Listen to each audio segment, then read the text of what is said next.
What is your name and your role currently?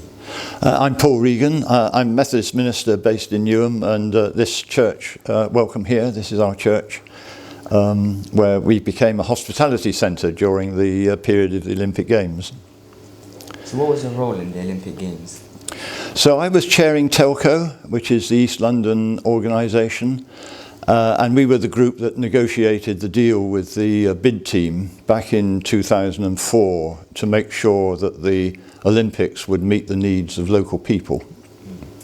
The Olympic Games are an exciting opportunity for everyone living in the UK. Did you have any role before London was declared to be a place where the Olympic Games would take place? Yes, I mean, we worked in Telco. First of all, the Olympic bid team were trying to get the bid to come to London, asked Telco would we support the bid. And so we put together a package where we negotiated a deal with Ken Livingstone, Seb Coe and John Biggs, who were running the bid team. That was the sort of jobs for local people, training for local people. And when the games were over, Community Land Trust housing, genuinely affordable housing for local people. So there would be benefits for local people. Where were you when this news was announced? How did you feel when you heard it?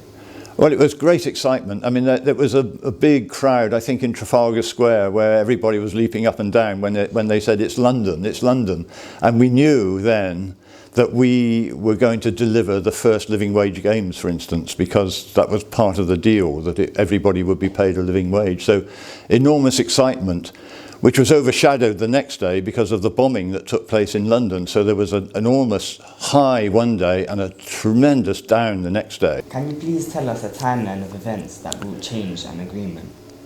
So I was chairing Telco, and in 2004 I had a letter from Ken Livingstone saying we agree to your proposals. And then when the games came along, we had to then engage, when they were sort of being built, the Olympic Delivery Authority. So we engaged with the chief executive there, who was David Higgins. He was on board.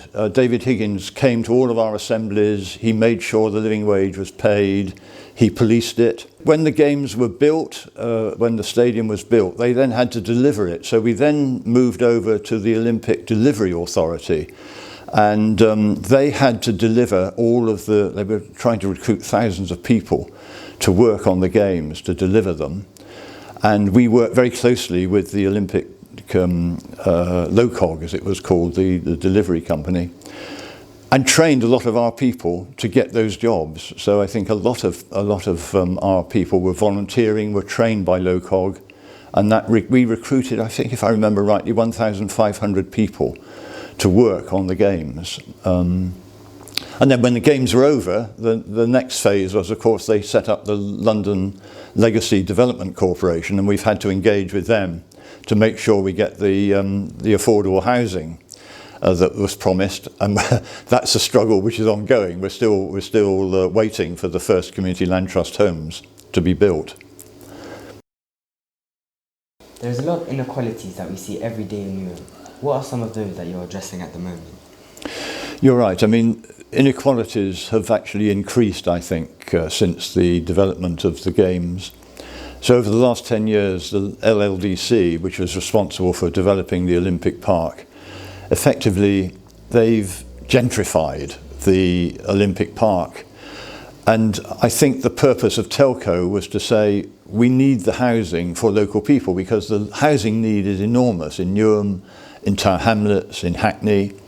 And we really haven't seen the LLDC do that. They talk about affordable housing, but everybody knows it's not affordable, because the definition of affordable from central government is if it's 80% of the market, it's affordable. Well, everybody knows the market's gone crazy and doesn't help. So our struggle really is to get genuinely affordable housing on the Olympic Park, and that is the Community Land Trust model that we're trying to promote. And I think the fact that the Mayor of London has said it needs to be 50% affordable doesn't address that issue particularly. So we do have an ongoing battle to get the definition of what's affordable changed. And what we're arguing is, if local people can't afford it, it's not affordable, whatever the government says. So we're saying, in order for it to be affordable, the price of the home has to be based on median incomes locally. What's the average that the ordinary families earn? And then if you can base the price of the house on that, it will be affordable to those families. So people like teachers, social workers, nurses, they're earning too much to get the sort of social rent properties, but they haven't got enough money to buy on the open market. So the Community Land Trust is designed to meet the needs of that group of people. In Newham, that's people who are earning roughly £31,000 a year.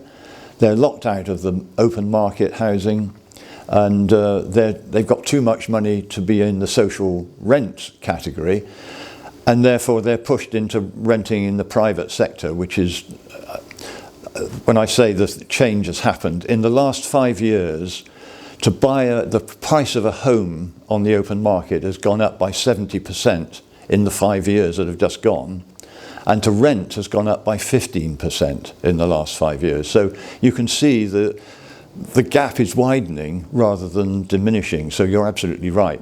Inequalities are a major problem that we're facing.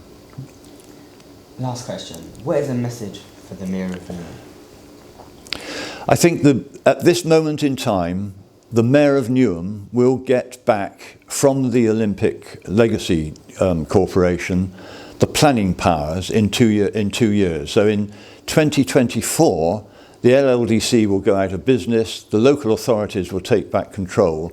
So the message to Ruxana as Mayor of Newham, as we hope she will be re-elected, she can deliver the Community Land Trust homes on the Olympic Park once she's got the planning powers back in 2024. So I think that's the ask.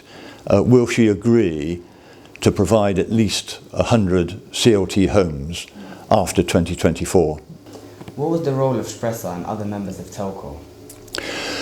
I think Telco was involved right from the very beginning with this, and Spressa was part of that because they were a founding member of Telco. And that added to the negotiating power that we had with the Olympic authorities.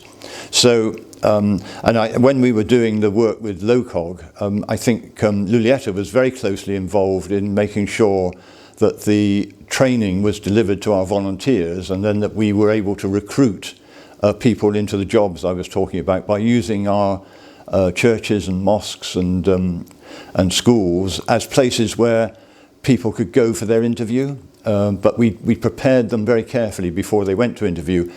So people who were interviewed for catering jobs or cleaning jobs or security jobs, we had something like a 95% success rate. It was extraordinary because we'd prepared people carefully.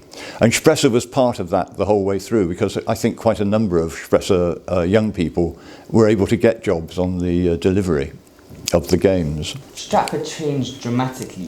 What do you remember? I think, yeah, you're right. I mean, Stratford has changed dramatically, and I don't think that it would have done if the games hadn't come to London. I think because the games were coming to London, Westfield made the investment on the Westfield Shopping Centre. I don't think that would have happened if the games hadn't come to London. So it was a massive incentive, catalyst, if you like, for the regeneration of Stratford, because the games meant there was going to be footfall, there was going to be people coming, there was going to be a focus on East London, which hadn't been there before. And so investors started to pour in their money to make sure the regeneration took place. So it's made a massive difference to the transport. I mean, the Jubilee line, for instance, I don't think that would have happened if the games weren't going to be in London. So the transport changes have happened, the shopping has changed, and of course the housing has changed dramatically. Where's the relationship with the bodies that you negotiated during those times? So we've had sort of ongoing struggles at each stage of the development to make sure that Telco was at the table and was able to negotiate. And it's been done very successfully. I mean, because Spressa and other organisations were able to sort of keep the pressure up. We didn't go away. If things became difficult, we turned up and explained the difficulty. And we're still doing that now. We're still campaigning for the Community Land Trust homes on the Olympic Park. We were originally promised 100. At the moment, they're talking about possibly 20. Well, we know that isn't going to be adequate. And so the pressure still has to be mounted. But because this is the 10th anniversary since the Games took place. It's a brilliant moment for us to put the pressure back on the LLDC and the local authorities to say, come on, you've promised this, local people need it, let's have it. Thank you for your time, Paul. Okay.